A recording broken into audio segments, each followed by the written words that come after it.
네, 김보혁 기자. 오늘 주제가 검찰 수사심의위원회 그렇죠. 한동훈 기사 권고할까입니다. 예. 이번 검언유착 수사심의가 다루는 사건은 최근에 심의가 다루었던 삼성 이재용 사건처럼 복잡하지는 않습니다. 핵심 쟁점은 윤석열 검찰총장의 측근인 한동훈 검사장도 강요미수 공범에 해당하는지 여부입니다. 예. 서울중앙지검 수사팀과 대검 사이에 이견이 컸지 않습니까? 공범에 해당한다, 공모에 해당한다, 아니다, 혐의 없다 이렇게 이견이 갈렸고요. 예. 결국 추미애 법무장관이 수사팀의 손을 들어주면서 결론이 났었죠. 네. 심의위원들 사이에서도 의견이 갈린 것으로 전해지고 있고요. 지금쯤이면 아마 자유토론을 하고 있을 것 같습니다. 의견 일치를 보지 못하면 말씀해 주신 대로 과반수 찬성 표결로 결론을 내죠. 네. 녹취록, 녹취 파일 공개된 거 그걸 어떻게 해석하느냐 이게 또 핵심 그 관건이 되겠죠. 이제 그 반복이 될 겁니다. 서로 아전인수식으로 해석을 하고 있다는 것 앞에서 짚어주셨고요. 해당 녹취록은 이정 기자와 같이 부산에 내려가서 한동훈 검사장을 만났던 백모 기자가 휴대전화로 녹음한 겁니다. 이게 뒤늦게 발견이 돼서 증거로 채택이 됐고요. 네. 녹취록에는 이정 기자가 이철 전 대표에게 편지를 보내고 있다. 유심히 사장을 취재하고 있다. 이렇게 얘기를 하자 한 검사장이 그거 해볼 만하다. 이렇게 대답을 하지 않습니까? 이 대목이 공모관계를 뒷받침한다는 의견도 있고 아니다. 그건 그저 그 대화에 호응해 준 거다. 덕담 수준이라는 의견도 있습니다. 네. 수사팀이 이 녹취록 말고도 공개되지 않은 다른 증거를 제시하면서 이 공모 혐의를 입증해낼 수 있느냐 이게 관건입니다. 요 다른 증거 요게 핵심 같아요. 그렇습니다. 녹취 파일은 들어보고 읽어봐도 뭐 보기에 따라서 이렇게 볼 수도 있고 저렇게 볼 수도 있고 그런 것 같은데. 예. 그 심의위원회는 어떤 식으로 진행이 되는 겁니까? 일단 수사팀과 사건 관계인들이 30페이지 이내로 의견서를 제출을 하고요. 네. 서울중앙지검 수사팀 그리고 이철, 이동재, 한동훈 순으로 25분씩 의견을 개진합니다. 15분 동안은 심의위원들이 질의를 하고 거기에 답을 하게 돼 있고요. 예. 심의위원들은 이 의견을 듣고 자유토론을 합니다. 네. 그런데 이제 서울중앙지검 수사팀 말고도 의견을 달리한 대검 형사부도 의견을 제출했다는 소식도 들렸습니다. 일부 언론이 그런 보도를 했는데요. 근데 이 대검 형사부가 의견을 만약 내면은 그거는 추미애 장관이 자기 지시를 어기는 거다. 뭐 이렇게 또 국회 답변도 했더라고요. 맞습니다. 오늘 대정부 질문에서 관련 질의가 어떻게 있었고 됐어요? 지위를 위반하는 거다라고 얘기를 했는데요. 저도 그건 아직 확인을 해보지는 못했습니다. 근데 그게 좀 의아하잖아요. 사건 당사자도 아니고 수사팀도 아닌데 왜 대검 형사부가 의견을 낼까? 예. 윤석열 총장과 대검 형사부는 이정 기자에게 강요미수 혐의를 적용하기 어렵다는 입장이 있지 않습니까? 그랬었죠. 그래서 그 연장선에서 한동훈 검사장도 문제될 게 없다. 이런 얘기였는데 이정 기자는 이미 구속이 됐잖아요. 그러니까 구속영장 청구 자체를 대검은 반대했었는데 예.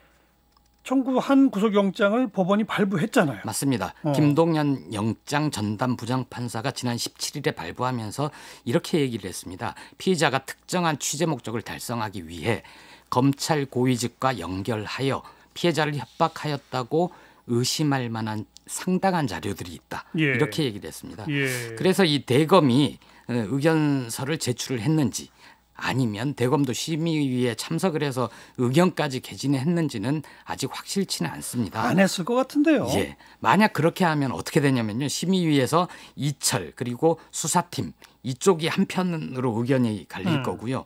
윤석열 총장 쪽과 가까운 의견으로는 이동재, 한동훈 거기에 더해서 대검까지 있게 돼서 네. 공정한 심의가 좀 불가능할 거라는 판단이 들고요. 예. 그리고 좀 웃기지 않습니까? 심의위원들이 보면 검찰 니들 내부부터 정리하고 와 이렇게 얘기할 수도 그러니까 있죠. 말이 안 돼요. 예. 수사심의위원회 검찰 외부 인사들 모셔놓고 하는 건데 그렇죠. 서울중앙지검과 대검이 서로 다른 의견을 낸다? 예. 그게 뭐예요? 모양새도 무척 안 좋죠. 결론 어떻게 날까요? 정말 모르겠습니다. 왜냐하면 심의위원들이 누군지 모르니까요. 네. 그래서 고민을 해봤는데 심의위의 권고 결정이 어떤 의미가 있을까 그런 생각도 듭니다. 왜냐하면 법원이 이미 이동재 전 기자 혐의를 인정해서 구속 수사 했잖아요. 그렇죠. 구속 수사 필요하다고 했으니까. 그런데 심의위에서 만약 이재용 사건 때처럼 수사 그만하고 기소하지도 말라 이렇게 권고를 하면 검찰이 그 말을 듣고 이동재 전 기자 풀어줘야 됩니까?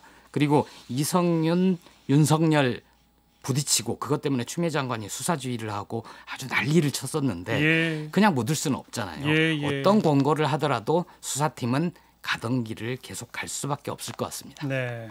근데 이제 아마도 그 한동훈 검사장까지 구속영장을 청구하느냐 마느냐 예. 이런 데는 좀 영향을 미칠 수 있을 맞습니다. 것 같아요. 예. 그런데 이재용 부회장 때부터 수사심의위원회 무용론 거론된 바 있었죠. 예.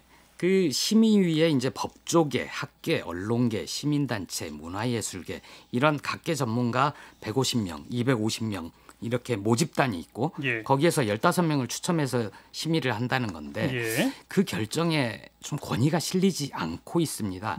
이재용 사건 때 봤지만 결론이 뭐였냐면 이 부회장 불기소 및 수사 중단 달랑 한 줄이었거든요. 그렇죠. 이런 결정을 내리게 된 근거 얘기하지 않았습니다. 그러다 보니까 구성과 운영 방식에까지도 그렇게 해서는 안 되겠다. 투명성과 공정성을 높여야 되겠다. 예. 이런 비판들이 나오고 있는 거죠. 예. 그 다양성을 골고루 고려를 해서 모집단을 구성한다고 하는데 삼성 이재용 심의위 때 보면 13명 중에 9명이 법조계 인사와 법학자들이었거든요. 이렇게 전문가 위주로 구성을 해버리면 일반 시민의 상식과 먼 결론이 날 수도 있는 거죠. 예. 그 심의위 모델로 비견이 되는 미국 대배심 혹은 일본 검찰 심사회는 이렇게 전문가들이 아니라 일반 시민들로 구성을 합니다. 그렇죠. 일반인들의 눈높이, 일반인들의 상식, 법 감정을 반영하는 게 검찰에 대한 민주적 통제라는 본래 취지에도 맞는 거죠. 맞아요.